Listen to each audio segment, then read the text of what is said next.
공급이 많지 않으면 어떤 현상이 일어날까? 공급 부족일 때는 어떤 현상이 일어나냐면 첫 번째는 자, 전세 물량이 줄어듭니다. 전세 물량이 줄어들게 되죠. 왜냐 신축 아파트 공급이 들어와줘야 그때 이제 전세도 많이 내놓는데 전세 물량이 줄어들게 됩니다. 그럼 전세 물량이 줄어들면 다시 어떻게 됩니까? 전세 가격이 올라가겠죠. 전세 가격이 올라가고 그러면 전세 가격이 올라가면 그 다음은 이제 전세가가 매매가가 붙게 되겠죠. 그러면 매정갭이 붙는 거를 전세가율 상승이라고 부르죠. 전세가율이 상승하고 매정갭이 붙으면 다음에는 이게 전세가격 자극으로 넘어간단 말이죠. 그러면서 이제 수급장에 의한 수요 불균형에 의한 진정한 상승장이 열리게 됩니다. 그럼 부산은 지금 어때? 했을 때는 공급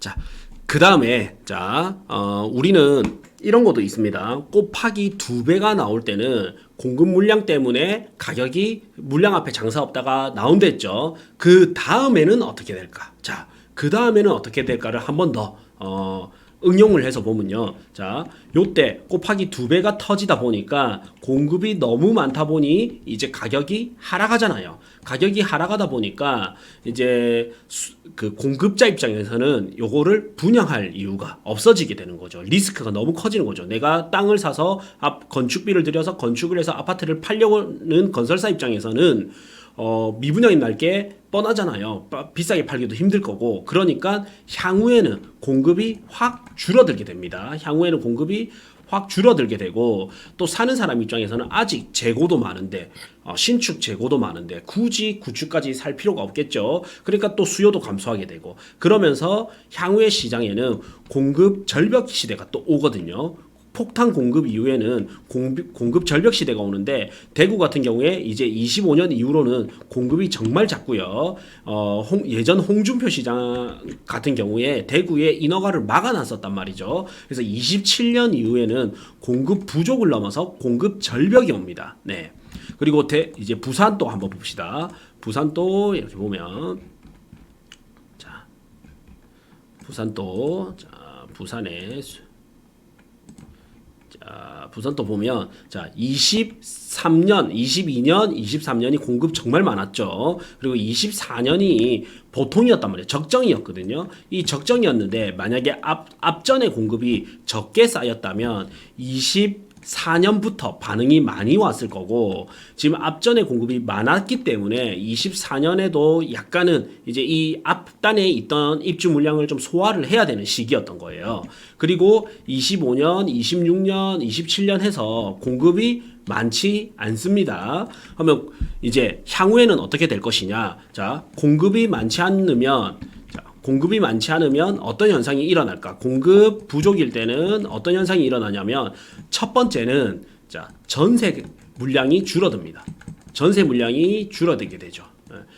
왜냐 신축 아파트 공급이 들어와줘야 그때 이제 전세도 많이 내놓는데 전세 물량이 줄어들게 됩니다. 그럼 전세 물량이 줄어들면 다시 어떻게 됩니까? 전세 가격이 올라가겠죠. 전세 가격이 올라가고 그러면 전세 가격이 올라가면 그 다음은 이제 전세가가 매매가가 붙게 되겠죠. 그러면 매정갭이 붙는 거를 전세가율 상승이라고 부르죠. 전세가율이 상승하고 매정갭이 붙으면 다음에는 이게 전세가격 자극으로 넘어간단 말이죠. 그러면서 이제 수급장에 의한 수요 불균형에 의한 진정한 상승장이 열리게 됩니다. 그럼 부산은 지금 어때? 했을 때는 공급 물량 부족하죠. 공급 물량 부족. 그 다음에 또 보면 전세 물량이 어떤지 봅시다. 부산은 공급 물량이 부족하고 자 여기 홈에 들어오면 매물량을 볼 수가 있는데 자 매물에서 전국에서 부산을 찍어 보겠습니다. 전국 시도별로 봐서 부산을 찍어 보면 자 부산의 전체 물량은 조금밖에 안 줄었고 전체적인 물량은 여기 여전히 전체적으로 조금 늘었단 말이죠. 살짝 늘었어요. 전체 물량은. 근데 이거를 임대 시장과 매매 시장을 따로 놓고 보면 매매는 엄청 쌓이고요. 쌓였고 전세는 엄청나게 부족합니다. 네. 그러면 저는 이제 지금 부산은 당연히 되는 거는 전세가 상승할 확률이 굉장히 높다. 이 전세가를 잡기 위해서는 완전 특단의 조치가 들어오거나 아니면은 부산에 신규 입주 물량이 많아야지만 이 전세가를 잡을 수 있지. 부산은 전세 신규 입주 물량도 작은 상태에서 이제 전세 물량도 줄어들기 시작했기 때문에 부산은 전세가가 상승할 가능성이 상당히 높다. 그러면 다음 수순은 이제 점점 이게 매매가를 자극시켜서 향후 1, 2년 뒤에는 무난하게 이제 매매 가격을 올릴 가능성이 상당히 높아집니다. 그리고 신축 공급이 없으면 예전에 제가 그 반도체 대란이 있을 때 신차 공급이 없을 때 중고차 가격도 올랐잖아요. 마찬가지로 신축 아파트 공급이 부족해지면 이제 중고 아파트 가격이 오르게 되거든요. 이 중고 아파트가 뭐냐? 우리가 흔히 말하는 이제 구축 아파트입니다. 그러면 구축 아파트 중에서도 입지 좋은 구축의 아파트 가격이 오를 가능성이 높아집니다. 그래서 지금 보면 입지 좋은 구축 아파트는 이미 조금 올랐습니다. 그래서 센터파크도 좀 올랐고요. 또 이제 약간 중위 가격보다 살짝 위에 있는 현대 홈타운 같은 경우에도 가격이 올랐고, 최근에는 사직 쌍용예가조차도 거래가 많이 일어나고 있습니다. 그래서 향후에 이제 부산 시장 같은 경우에는 일단 첫 번째 전세 시장이 전세 물량이 줄어들고 전세 가격이 오를 것이다. 그리고 한 1, 2년 뒤에는 부산 전체적으로 구축 아파트조차도 가격을 자극시킬 가능성이 상당히 높다. 이렇게 예상이 됩니다. 네. 자, 이걸 가지고 저희가 실제로 어떤 투자도 했었었냐면, 자, 이런 경우도 있었습니다. 자, 실제 이제 저희 이거는 좀 조심스럽기는 한데, 다음에 우리가 만약에 오프라인으로 만나는 시기가 있다면 이 아파트조차도 좀 말씀드릴 거예요.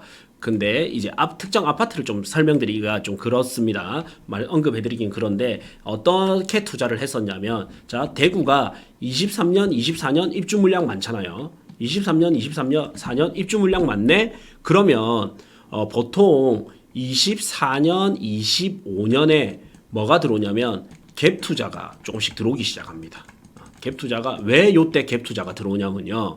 자, 매매를 하고 전세를 놓으면 최소 2년은 소유자 입장에서는 버틸 수 있게 됩니다. 최소 2년은 버틸 수 있기 때문에 24년에 사서 전세를 놓으면 26년에 매도를 하는데, 요때 이제 공급 부족이 오면서 아파트 가격 상승 확률이 좀 더 높겠죠. 그 다음에 만약에 이 전세 세입자가 플러스 2년을 더 산다 하면 24년에 샀을 경우에는 이제 27년, 28년에 이제 매도를 해야 되기 때문에 매도를 할 수 있기 때문에 더 좋겠죠. 그리고 또 뭐가 있냐면 이 갭 투자가 성행하게 되고, 그 다음 뭐가 있냐면 26년, 25년 이 이후로 입주하는 분양권에 관심을 많이 가지게 되거든요. 근데 요때 23년, 24년이 입주 물량이 많아도 너무 많았기 때문에 25년은 조금 위험하니까 좀 건너뛰고 26년 이후에 입주하는 아파트를 보자. 이게 이제 좀 발빠르게 움직이는 투자자들은 이런 생각을 가지고 움직였었거든요. 그러면서 26년에 입주하는 아파트가 있었는데, 이 아파트가 이제 23년에 분양을 했단 말이죠.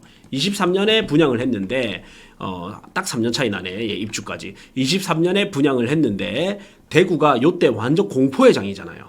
공포의 장이다 보니까 아무도 모델하우스에 보러 안 오는 겁니다. 그래서 건설사에서는 어떤 프로모션을 걸었냐면 6억짜리 아파트였습니다. 6억짜리 아파트인데 그러면 계약금 10%를 걸어야 되니까 6천만 원이 필요하잖아요. 초기 투자금이 6천만 원이 필요하고, 그 다음 중도금 이제 대출을 일으키고, 그 다음 이제 잔금, 이 순서로 가죠. 그래서 6천만 원이 필요한데 건설사에서 4천만 원을 페이백을 해주겠다. 할인이 아니라 4천만 원을 페이백을 해주겠다라는 이제 옵션을 걸었단 말이죠. 프로모션을. 그러니까 이제 투자자 입장에서는 이제 6천만 원 주고 샀다가 내가 4천만 원을 한 달 뒤에 돌려받게 된 겁니다. 그러면 그 다음에 MGM이라고 있는데 이제 MGM 일부도 좀 받게 됐어요. 그래서 어쨌든 그래서 이 사람 입장에서는 이 홍길동 씨 입장에서는 6천을 이제 계약금을 걸었다가 4천만 원을 페이백을 받으니까 실제 투자 금액이 2천만 원이었습니다. 본인의 실투자 금액은 2천만 원이고 그 다음 이거를 무피로 그냥 프리미엄 없이 팔았습니다. 무피로 팔면 어떻게 되냐면 이제 6천만 원 그대로 팔게 되잖아요. 그러면 이제 6천만 원을 무피로 팔면 받게 되죠. 그러면 이분은 2천 투자해서 무피로 팔았는데 4천만 원을 벌게 된 겁니다. 1년 안 돼서 몇몇 분이 팔았거든요. 그래서 2천 투자로 이제 4천만 원을 버신 분도 있고 이 프로모션이 4천이 끝나서 2천만 원을 받은 사람도 있습니다. 프로모션을. 그러면 2천 투자해서 2천 버신 분도 있고 2천 투자해서 4천 버신 분도 있거든요. 이렇게 이제 입주 물량을 보면서 23년에 분양했는데 26년에 입주네. 요때는 조금 대구 시장이 안정화될 거니까 요때 먼저 사자. 요렇게 해서 조금 단기 투자를 노리고 했던 분도 있고요. 요거 입주까지 쳐서 내가 28년까지는 등기치고 가야지 이런 분들도 계셨습니다. 네. 그 다음 이제 부산으로 돌아와서 부산도 마찬가지로 23년에 입주 물량 맞네, 22년, 23년 입주 물량 맞네. 요때가 최고의 공포의 장이겠다. 최고의 공포의 장이고 24년, 25년, 26년부터는 조금씩 안정화 되겠다라고 우리가 쉽게 예측할 수가 있잖아요. 왜냐면 물량 때문에 그 가격이 많이 줄어든 거예요. 이제 물량이 줄어들면 하락 요인 중에 하나가 큰 하락 요인 중에 하나가 이제 제거되는 거잖아요. 그래서 자 23년에 전세를 맞추면 24년, 25년까지 끌고 갈 수 있으니까 요때 이제 제일 좋은 것부터 봐야지 이런 움직임이 생기고요. 그 다음에 돈이 조금 부족한 분들은 24년, 좀 더 보수적인 분들은 25년 이렇게 생기는 거거든요. 그래서 부산이 지금 이 순서대로 사실 가고 있습니다. 네. 그래서 부산은 언제 그러면 매도를 해야 되냐? 요 정도 만약에 요 정도 이 선 대비 요 정도 입주 물량이 많은 거는 사실 무난하게 넘어갈 것 같고요. 그래서 입주 물량 대비 120%까지는 무난하고요. 한 150% 초과가 돼야지만 위험하고 200% 전후가 된다. 그러니까 16,000세대 곱하기 2니까 32,000세대 전후가 된다. 요때는 정말 조심해야 됩니다. 그래서 나는 보수적으로 잡는다 하더라도 150% 초과하는 것까지는 좀 보셔도 될 것 같아요. 그래서 16,000세대라고 하면 자 16,000세대 곱하기 1.5 하면 한 24,000세대 이하까지는 이 정도 이하까지 터지는 거는 부산에서 금방 소화가 될 거기 때문에 저는 무난하게 아직까지는 부산이 상승으로 턴해서 가지 않을까라고 생각이 듭니다. 네.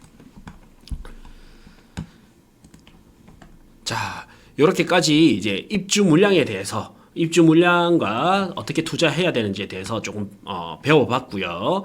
이 고정 메시지 오시면 단톡방에 들어오실 수가 있습니다. 여기 오시면 많은 강사님들이나 재능이 뛰어난 분들이 많이 계시거든요. 이분들이 이제 꾸준히 이제 강의라든지 현장 답사 이런 모임도 진행을 할 거기 때문에 아직 이제 단톡방에 입장 안 하신 분들은 고정 메시지 채팅창 보고 한번 입장하시면 됩니다. 여기서 정보도 얻어가시고 서로 공유도 하고요. 좋은 강의도 나중에 들어보십시오.